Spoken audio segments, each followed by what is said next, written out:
programming is brought to you by Local Video Marketing in association with CoachChick.com.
there, this is Kim Lukhard, and welcome to another episode of Eat, Skate, Win. Today, I'm going to be sharing with you a favorite hockey strong snack of many of the youth ice hockey players that I work with. But before we dive into this favorite snack, I want you to remember that timing makes a difference. The closer your skater gets to ice time, the less fat, fiber, and protein you want to offer them in their snack. Too much fat will slow them down. Too much fiber will cause stomach cramps, and too much protein will take longer for the stomach to digest, leaving food in their stomach when their practice begins or their game begins. Chobani flip cups are a favorite of the young skaters that I work with. Chobani flip cups contain about 200 calories or less per serving and round about 10 grams of protein. Now, the amount is going to vary depending on the ingredients. These make a great quick snack for a youth ice hockey player, providing a little bit of protein and some needed calories. However, if your skater has food allergies, please take time to read the food label. There are 21 different flavors of Chobani flip cups. These 2 Chobani flip cups I recommend in the 2 hours before ice time. They are the lowest in fat that I've found. So the coffee brownie bliss is about 20% fat, and the salted caramel crunch is 20% fat, and it is the lowest in added sugars. And then we have some others that are good for a snack throughout the day, say a mid-morning snack. The s'mores, cookie dough, mint chocolate, cookies and cream, and cinnamon bun fun all range between 23 and 24% fat. And then we have some Chobani flip cups that are a little bit fuller in fat, which make another good snack or another good addition to a school lunch to round out some needed calories and add a little bit more protein and calcium for your growing athlete. The peanut butter blast, 27% fat, banana cream at 28% fat, and any of the flavors with peanut butter are going to come in between 28 and 30% fat. If you'd like to learn more about youth ice hockey nutrition, come on over to Facebook and join my private group, Youth Ice Hockey Nutrition Solutions for Busy Hockey Parents. Remember, what you put on your plate determines how you will skate. This is Kim Lukhard, Hockey Mom RD. Happy skating till next time. Make no mistake about it, our sport is all about motion. And I've found that I can unbelievably improve a player's skating, their rhythm, their power, and their efficiency with these exclusive off-ice methods.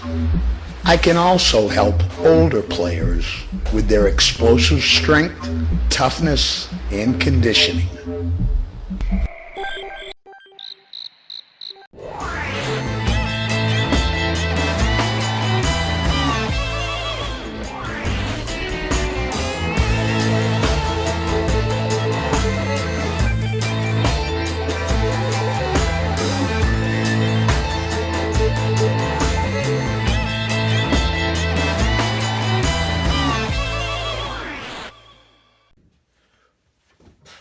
Good morning, guys. Dave Schmitz, ResistanceBandTrain.com.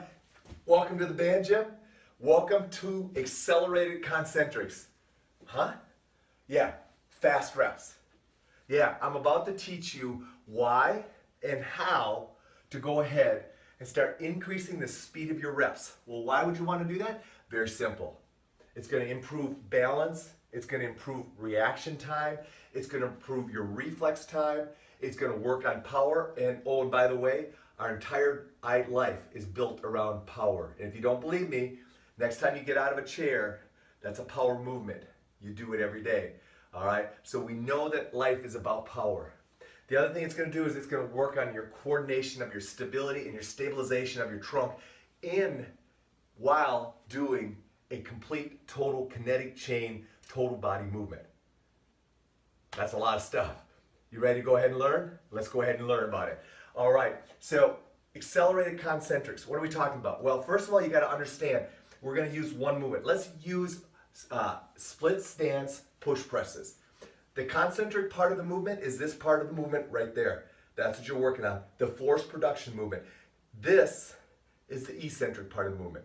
So now what we're doing is we're trying to make the concentric or the force production portion of the movement faster.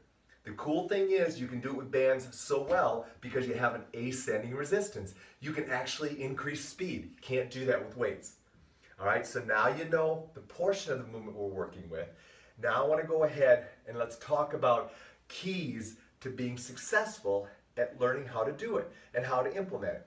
So we're going to use the split stance push press. Pretty easy movement. All right, I got a yellow band. That's rule number one. All right, take it, make it a light resistance. Don't try to increase or develop faster reps by going ahead and using a heavy resistance. All right, so use a light resistance. Next, make sure you know how to do the basic movement.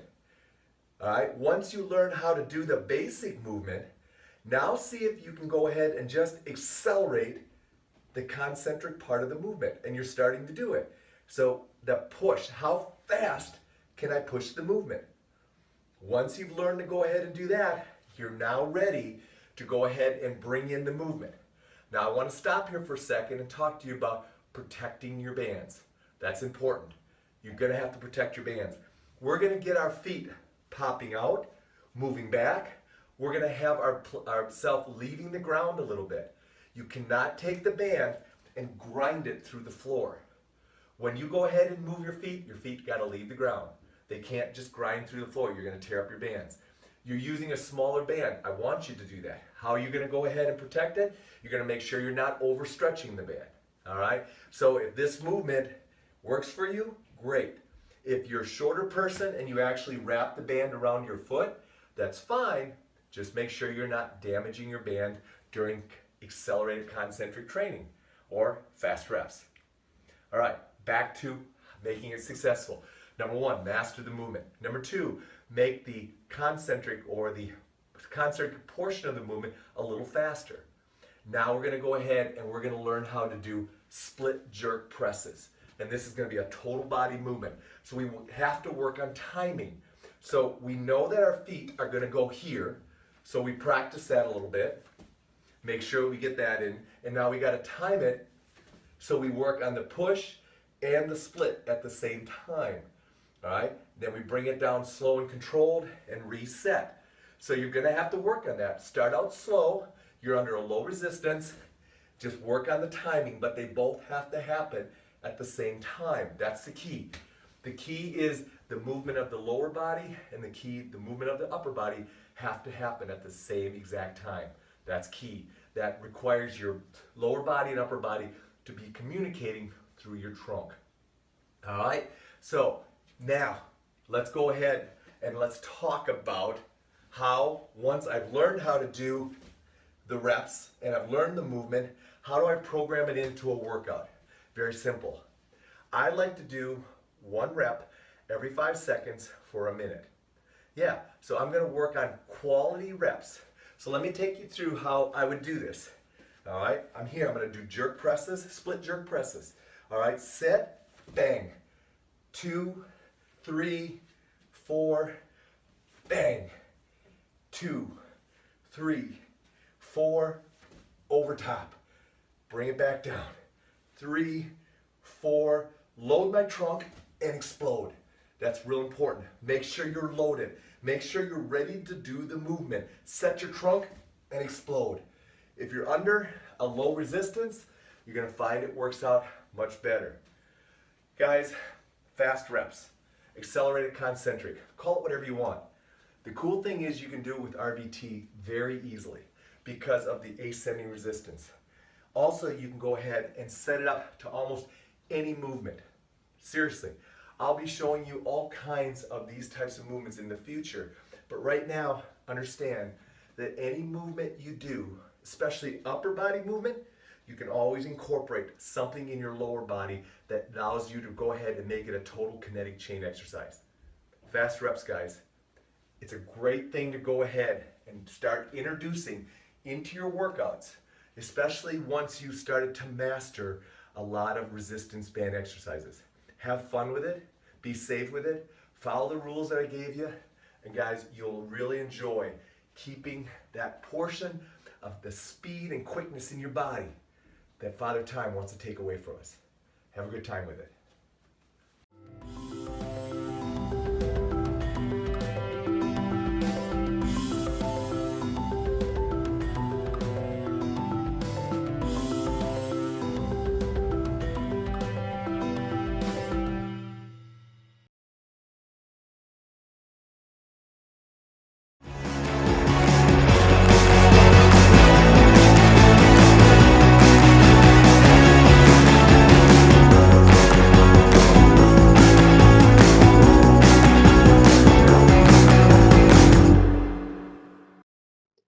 Welcome to the Mind Gym. Get ready, people. We are going to train your brain. Hey everyone, my name is Shawnee and my business is Winning Matters. I'm a two-time Olympian and I know all about the highs and lows, the thrill of victory and the agony of defeat that sport brings. I can't wait to share this mental toughness tip with you. I'm a mental fitness coach, and you know why I love what I do? Because your brain is like a muscle. Hello, guess what that means? When we use it, when we practice it, when we train it, it gets stronger. I help people train their brain. Can you imagine what a gift to be able to figure out what's going on in our head? Then we cut through all of the noise and unleash our true greatness. I do that for athletes, but because it takes a village, I also work with parents and coaches. Here's a question that I get asked all the time.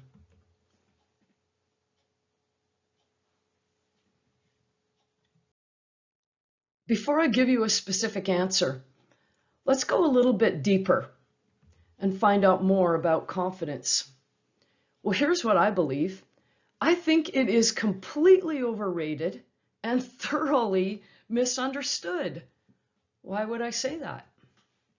Because it's an emotion based on results. It is not a personality characteristic. And the better you are, the more confidence you have. If you're not very good at something, how in the world can we ever expect to feel confident? Here's some ideas to build confidence. Get better. The better I am, the more confident I am. Confidence is earned. Shift our attention to what's in our control. This is the concept of outcome versus process. Most of the time, athletes are focused on things they cannot control. Winning, losing, scoring, ice time. We need to shift to the process.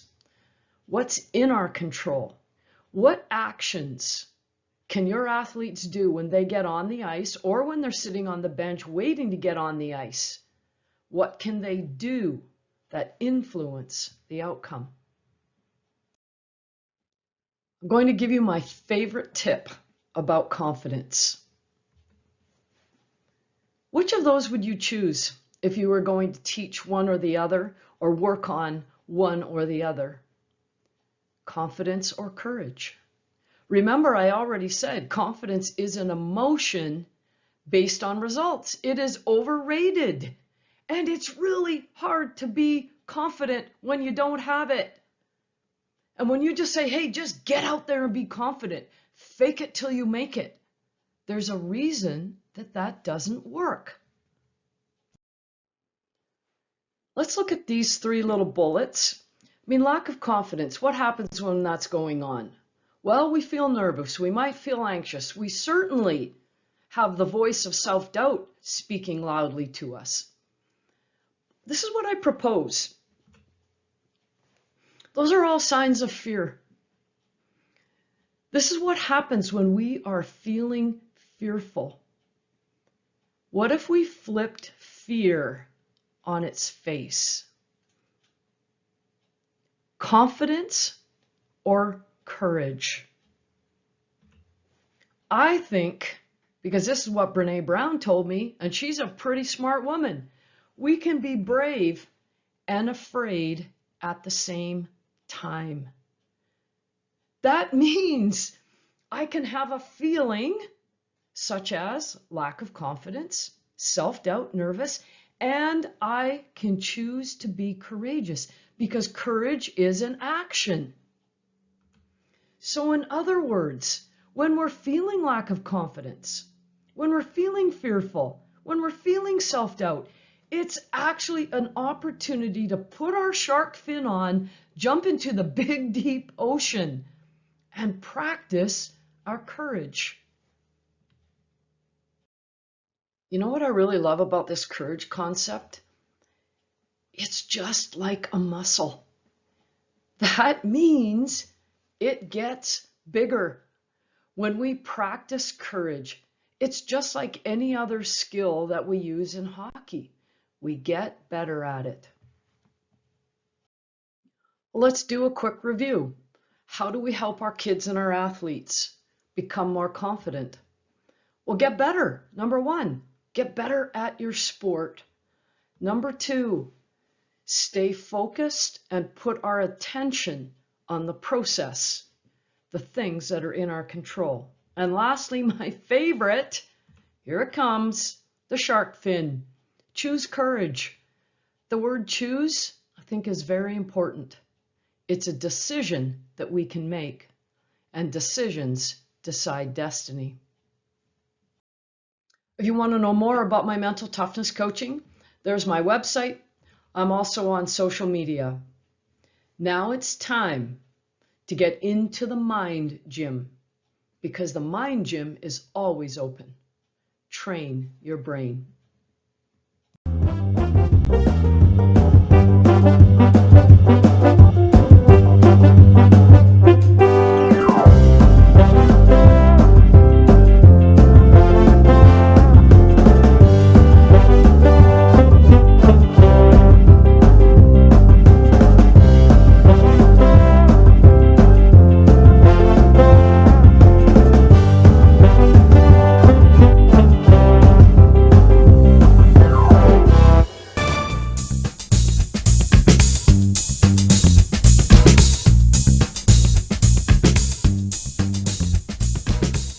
Before I really start here, let me remind members that there is a really in-depth video available on this site called Troubleshooting Basic Breakouts. It goes pretty deeply into this area of our game, and a member might watch that video for a much broader approach on this subject.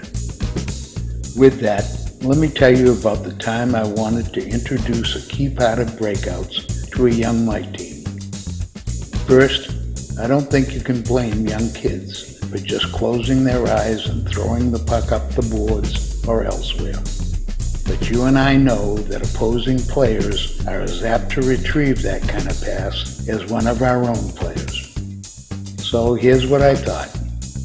I'd have us coaches take turns controlling a certain kind of drill for a few nights. What we'd each do is dump the puck in and then act as opposing forecheckers. Our aim would be to go slowly and rather deliberately without trying to fool a young defenseman who would retrieve our dump in. In fact, because all us coaches wore black, we'd tell the kids to just keep the puck far from the one black guy on the ice. So a coach would dump the puck, and he'd then circle in from one direction in hopes our young D would see him and escape the other way. After a few tries at that, we advised our defenseman to next make a pass to the winger on the escape side. Is it oversimplified? Yep. But did it work? You bet.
command is this: go, glide, go. And the players are racing for the puck. The players are racing for the puck.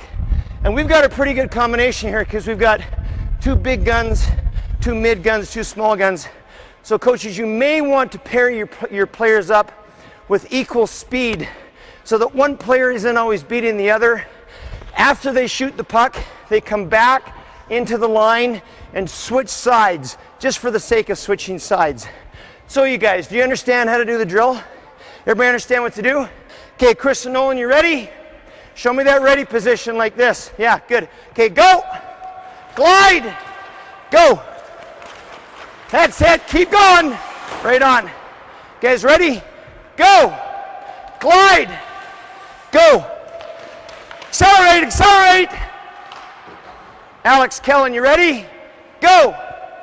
Glide. Go. That's it. Keep going, keep going. Take the shot. Good. And good shots, you guys. Good shots. They've got time. It's a short period of time on task, but they're coming back pretty quickly and going again. So there's a short period of time on task and then a short period of rest. So you could have all your players going one way, or you could have them on one side going that way, and then another group of players on this side going that way, so each player's taking a shot.